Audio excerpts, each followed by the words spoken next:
Olá, amigos que acompanham semanalmente o programa Sustentabilidade, que traz informação de todo mundo. E hoje nós vamos falar de temas importantes com o professor Alexandre.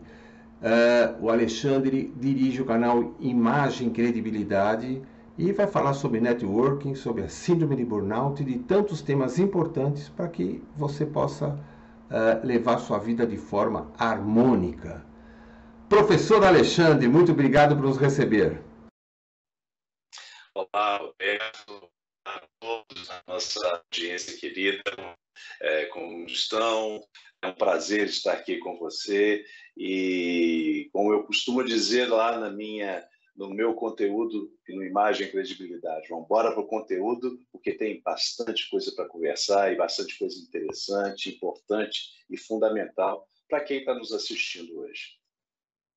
Bom, gostaria de começar com uma explicação sobre o que vem a ser a síndrome de burnout, que tanta gente está hoje comentando, e você, com postagens muito interessantes no LinkedIn, especialmente, vem explicando esse cenário. Fala um pouquinho sobre essa síndrome. A síndrome de burnout, Roberto e amigos que estão nos assistindo, ela é uma doença ocupacional gerada por uma excessividade na atividade laboral, ou seja, excesso de trabalho. Excesso de trabalho, quando eu digo, eu já estou falando algo que está após o estresse. Então, são todas as consequências físicas, emocionais e mesmo psicológicas que acometem qualquer indivíduo que se excede em suas atividades laborais. Tanto é que a OMS, recentemente, há coisa de 3 a 4 meses atrás, categorizou deu uma CID própria, a CID-11, e instituiu a síndrome de burnout como uma doença ocupacional e, portanto, de responsabilidade na relação empresa, colaboradores, empresa e trabalhadores, para que isso possa ser, de fato, harmonizado. É um fenômeno do nosso mundo contemporâneo, desse nosso movimento, né, Roberto, pós-pandemia. Durante a pandemia e startado ou alavancado pós-pandemia. Significa que, porque nós temos que, imaginando o trabalhador que esteja numa empresa, né, às vezes nem ele e nem a empresa se dão conta que isso esteja acontecendo, né? Eu noto, inclusive, sem dúvida. E aí temos um problema, porque, por exemplo, ontem aqui em casa, né, a Bel estava trabalhando até as 8 da noite, eu falei, ó, e aí? Vamos parar? Né? Mas, obviamente, entre nós fica mais fácil. Numa grande corporação, como que isso vai funcionar, meu amigo? Porque aí é um problemaço. Porque às vezes a empresa não se apercebe, o trabalhador não se apercebe, ou se apercebe e acham que é frescura. Como é que é esse negócio? Vamos dizer assim, esse é um terreno um pouquinho complexo. Há um processo meio velado entre empresa, entre organização e o colaborador.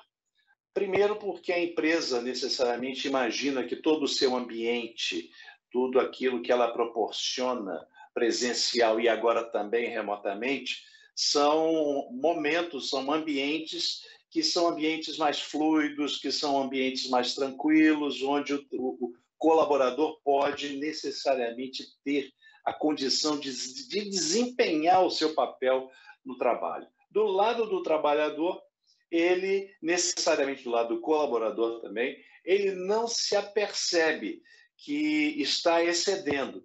E aí, ao não perceber, também tem o impacto da questão da competência.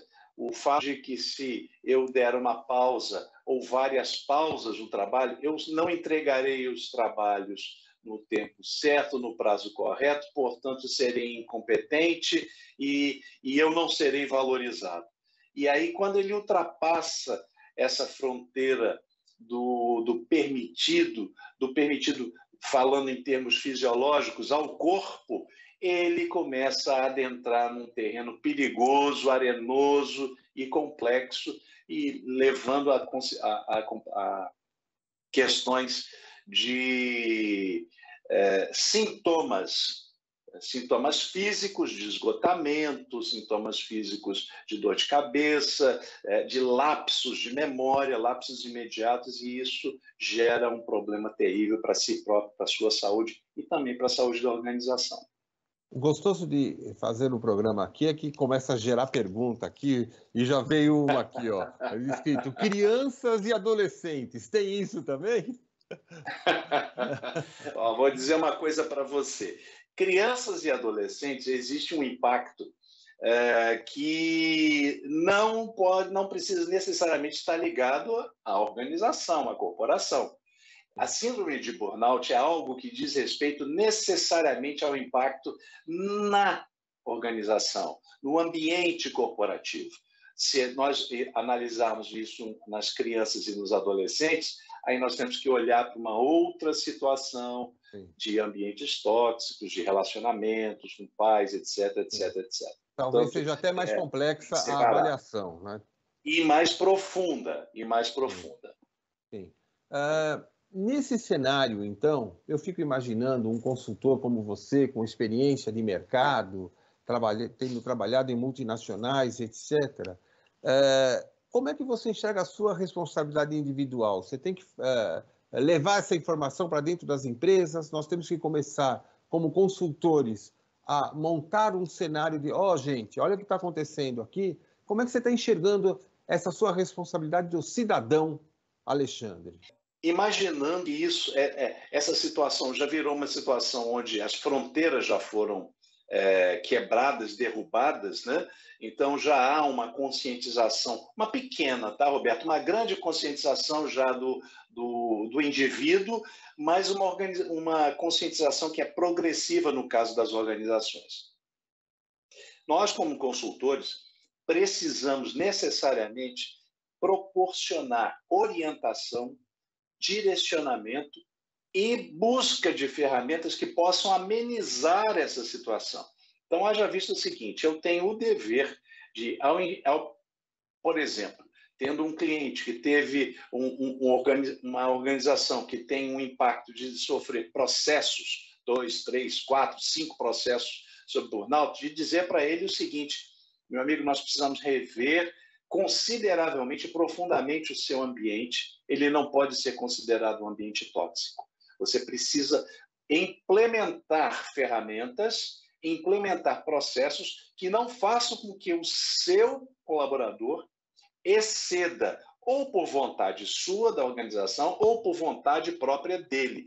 E aí, nesse momento, eu proporciono uma redução de impactos legais, uma redução de impactos psicológicos, uma redução de impactos que são estratégicos na empresa, na organização, e também, por outro lado, posso promover a melhoria do bem-estar. Mas, como cidadão, eu tenho meio que uma obrigação, ao analisar esse ambiente, de dar essa direção, tanto para a organização quanto para o próprio colaborador. Numa mentoria, por exemplo. No passado, nós que trabalhamos em empresas multinacionais no século XX, né, existia uma competitividade, às vezes, um pouco doentia, né? Se houvesse um cargo vago, as pessoas se degladiavam por isso e a empresa via isso de forma natural. Demorou um certo tempo, né? E aí as empresas foram evoluindo, né, nesse cenário e começamos a corrigir a jornada. Agora, me parece que estamos diante de um problema maior, porque essa percepção está dividida entre o home office, que é uma coisa, e a empresa fora, que é outra. Você está vendo como um momento mais complexo, porque os parâmetros estão perdidos com relação a isso? O meu sentimento é que, e eu preciso voltar um pouco antes no tempo para dizer que nós tínhamos a ilusão de que a modalidade home office traria para nós uma certa qualidade de processo de trabalho. A pandemia e todo o avançar pós-pandemia, se vamos dizer assim, trouxe uma reflexão e uma constatação de que isso não é bem uma verdade. Eu estou livre, sim, para ter até maior qualidade de trabalho, mas eu também, em detrimento àquela atividade que me foi oferecida, que me foi demandada, eu posso mergulhar mais do que necessariamente 8, 10, 12, 15 horas de frente a uma tela, de frente a várias telas, e assim quebrar a qualidade de vida que eu aparentemente teria em prol de uma organização. E a conectividade que nós temos hoje também faculta à organização instrumentos de pressão neste colaborador para que as tarefas sejam executadas quase que instantaneamente. Por outro lado, o trabalhador também vivendo num processo de pressão socioeconômica, de pressão, vamos dizer assim, momento pandêmico. Também, do momento pandêmico, você resumiu bem, ele não quer deixar isso sair da mão dele. Ele não pode deixar, porque isso, de certa forma, está trazendo, primeiro, um valor pecuniário, valor à remuneração. Segundo, ele, com instrumentos de tecnologia disponíveis à sua mão, ele também precisa demonstrar que também é capaz, que também é competente. E segundo, se ele não faz isso, a incompetência é algo que ele é um cenário que ele não quer para ele. Ele não quer pisar no terreno da incompetência. Então, esses fatores que eu diria que são de consciência do trabalhador ou do colaborador e também a consciência dessa facilidade tecnológica da conectividade fazem com que um cenário do home office possa ser também bem nefasto, seja bem complexo e difícil para ser suportado, levando, inclusive, a burnout. Eu queria deixar duas lembranças para quem nos acompanha, né? Hoje, uma criança tem mais informação do que o imperador de Roma, né? Então, temos que tomar cuidado com o acesso à informação. Isso nos obriga a certo descanso. Eu, aqui em casa, né, resolvi instituir o seguinte: hora de almoço tem que parar 1 hora. Por quê? Porque quando estávamos em organizações outras, do momento que nós saíamos, chegava o horário do almoço, nós saíamos do prédio, caminhávamos na rua, vimos outros cenários, havia um certo desligamento, sentávamos à mesa com colegas, quando alguém trazia uma prosa de trabalho, a gente fala, vamos fazer ata de reunião no almoço? Para com isso. Eram as piadinhas já prontas, né? Hoje em dia, em casa, as pessoas não estão fazendo isso. Então, chegou a hora do almoço, para 1 hora, liga a TV, assiste no sofá, come a sua comidinha, seu arroz com feijão e volte a trabalhar depois de 1 hora. Isso não diminui a sua eficiência no trabalho, muito pelo contrário, poderá aumentar, porque você volta renovado e com a cabeça mais ligada. Estou correto, Alexandre? Tá, mas sem sombra de dúvida. Tem alguns aspectos que a gente precisa ter cuidado com isso. Quer dizer, precisa também impacta no aspecto psicológico. Por exemplo, a sua vestimenta. Se eu estiver de pijama trabalhando, eu não estou 100% entregue, teoricamente. O meu cérebro ainda está num processo de relaxamento pré-trabalho. Então, são pequenas coisas que podem fazer com que isso possa amenizar. Muitas das vezes, quando a coisa está muito enraizada, muito à flor da pele no colaborador, ele se veste como se estivesse presencialmente, de fato. Inclusive, antes da pandemia, a partir do início da pandemia, dizia-se muito: não, você, para entrar no espírito de home office, para quebrar essa distância da modalidade presencial para a modalidade home office, você precisa estar, por exemplo, trajado com roupas de trabalho, como se você estivesse indo para o trabalho. Isso é uma verdade. Mas a excessividade no entender e no compreender isso que foi colocado também é algo que a gente precisa tomar muito cuidado, porque eu preciso sim de pausas, Roberto. Você foi sábio em dizer isso. Todos nós precisamos de pausas. Inclusive, essa é uma das ferramentas que existe contra o burnout, que as organizações podem se valer, que é o estilo slow living. Existem outras, como a comunicação não violenta também, que podem proporcionar uma redução, uma amenização dos ambientes tóxicos. Então, há sim algumas ações que podem ser feitas, tanto na organização quanto fora dela, dentro da própria residência, na modalidade home office, que isso pode ser amenizado. E com atividades, com ações tão simples, como inclusive o vestir, o trajar, o se colocar diante de uma tela, gastando pouco ou um tempo razoável para aquela tarefa ser executada.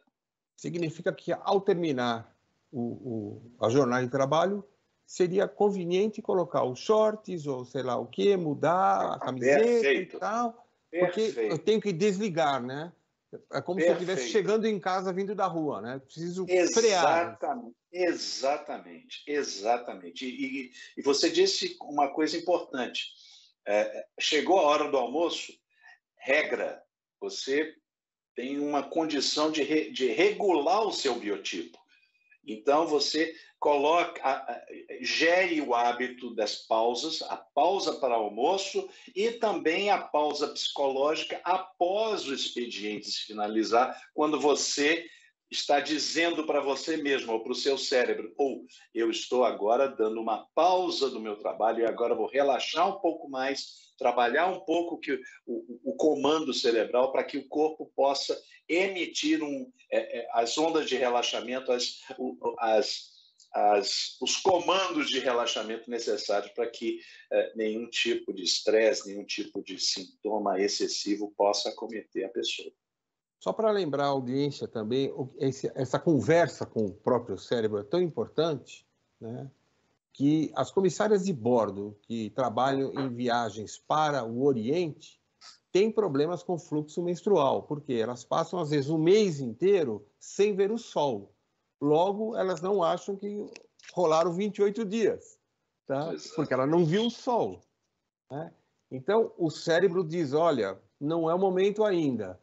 Então, temos que tomar cuidado com as mensagens que estamos enviando para o nosso cérebro e precisamos frear isso. Sentou para almoçar, né? Desligue o celular, não é para ficar vendo notícia, né? Sentou para almoçar com a família e tal, viu o jogo, viu o Verdão ganhando ontem do São Paulo, etc. e tal, e é essa que é a levada, né, Alexandre? Não tem ser perfeito. Tem que existir uma sintonia para essa síndrome ser amenizada, tanto do lado da organização quanto do trabalhador. Existe sempre a necessidade de que você converse com o seu cérebro dessa maneira.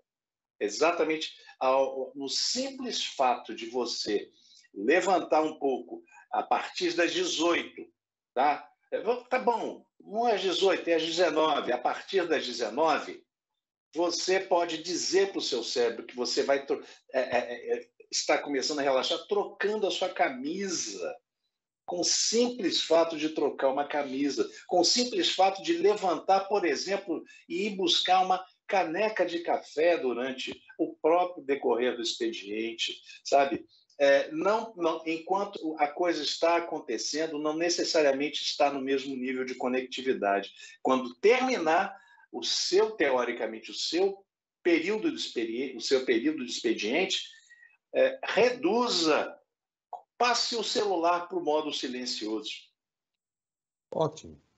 Vá para a sala, sente, dê uma boa pausa, assista, apesar de que hoje a gente não considera que tem muita coisa boa para ser vista na TV, mas tem Netflix, tem, enfim. Tem. E isso nos diverte, isso nos relaxa, né? Ouça uma boa música, que é uma outra atividade que traz um relaxamento excepcional ao cérebro, uma redução de impactos, né, Roberto? Você sabe o que eu tenho feito na hora do almoço? Eu paro e fico assistindo programa esportivo. Os caras falam um monte de, às vezes, um monte de coisa sem nexo, mas eu estou lá e me desligo do mundo, né? Mas vamos falar agora de coisas positivas, então, né? Okay. Por outro lado, o networking agora ganha uma velocidade maior, né, Alexandre? Porque nós estamos conectados. Fala um pouco desse novo cenário, então, que não é que se aproxima, mas que está no nosso colo agora, digamos assim. Já está, já faz parte do nosso dia a dia, né, Roberto? A conectividade trouxe para nós uma facilidade, ou teoricamente uma facilidade, e aí eu preciso fazer uma análise para você, que é assim, na nossa época, no pré-pandemia, imaginava-se que o cartão de visitas e as reuniões, o happy hour, o famoso happy hour, etc., eram instrumentos que nós utilizávamos para fazer o networking. Era um networking saudável, eu diria. Né? Hoje não. Hoje mudou completamente. Hoje nós estamos aqui necessariamente desenvolvendo esse networking, mas por uma atividade anterior que aconteceu, uma oportunidade que aconteceu e que mudou completamente a nossa consciência disso, que é estar conectado. Nós precisamos forçosamente estar conectados. E é uma oportunidade que nós temos de fazer o que eu chamo de networking honesto. Existe tanto eu quanto você estamos lá no LinkedIn, então nós convivemos bastante com esse tipo de processo, né? Ações, esse tipo de ação.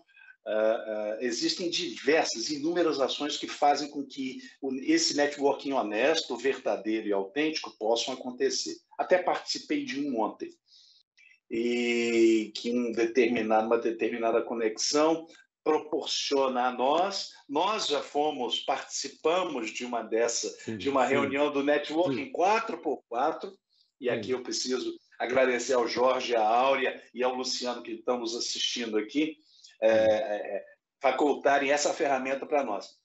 Faz parte do nosso dia a dia. Precisamos estar conectados não só necessariamente através da internet, mas eu preciso conhecer o Roberto precisa conhecer o Alexandre, o Alexandre precisa saber que o Roberto está lá com a grande equipe dele, que é o Roberto, Abel, o Roberto, depois tem o marido da Abel e depois tem o esposo a esposa. São várias facetas, né? São várias facetas, né?